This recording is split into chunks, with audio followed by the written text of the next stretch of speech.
Thriller জগতে পরিচিত এক নাম ইয়ন সাং হো, যার নাম শুনলেই মনে পড়ে ট্রেন টু বুসানের শিহরণ জাগানো গল্প। জনপ্রিয় এই পরিচালক এবার ফিরছেন তার নতুন থ্রিলার সিনেমা কলোনি নিয়ে, যা ইতিমধ্যে আন্তর্জাতিক অঙ্গনে তৈরি করেছে ব্যাপক আগ্রহ। দক্ষিণ কোরিয়ার জনপ্রিয় পরিচালক ইয়ন সাং হো তার নতুন থ্রিলার সিনেমা কলোনির প্রথম ট্রেলার প্রকাশ করেছেন। শোবিজ প্রযোজিত এই সিনেমাটি বিশেষ করে কান ফিল্ম ফেস্টিভ্যালে মিডনাইট স্ক্রিনিং বিভাগে নির্বাচিত হওয়ায় ইতোমধ্যে আন্তর্জাতিকভাবে দৃষ্টি আকর্ষণ করেছে।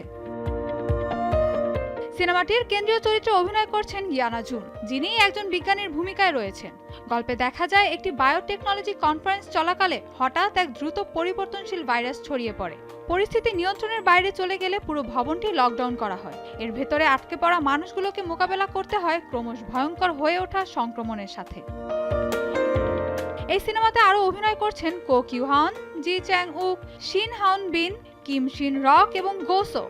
তারকাবহুল এই কাস্ট সিনেমাটির উত্তেজনা আরও বাড়িয়ে তুলেছে কয়েক গুণ।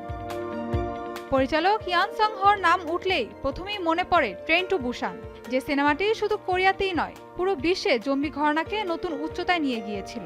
তার সেই ভয়, আবেগ আর বাস্তবতার মিশ্রণ দর্শকদের মনে গভীর ছাপ ফেলেছিল। এরপর তিনি পেনিসুলা এবং হেলবাউন্ডের মাধ্যমে নিজের আলাদা স্টাইল আরও শক্তভাবে প্রতিষ্ঠা করেন। তাই কলোনি নিয়ে প্রত্যাশা অনেক। এটি হতে পারে তার আরেকটি বড় মাইলফলক। তবে এখনো পর্যন্ত সিনেমাটির নির্দিষ্ট মুক্তির তারিখ আনুষ্ঠানিকভাবে ঘোষণা করা হয়নি। ধারণা করা হচ্ছে কান ফিল্ম ফেস্টিভ্যালের প্রিমিয়ারের পরই আন্তর্জাতিকভাবে মুক্তির পরিকল্পনা রয়েছে। ফলে ভক্তদের অপেক্ষা এখন আরও বেড়েছে, কারণ সবাই দেখতে চায় ট্রেন টু বুসানের পর এবার ভাইরাস থ্রিলারে ইয়ন সাং হো কতটা নতুন চমক নিয়ে ফিরছেন। Mahbuba Mostarin, showbiz tonight.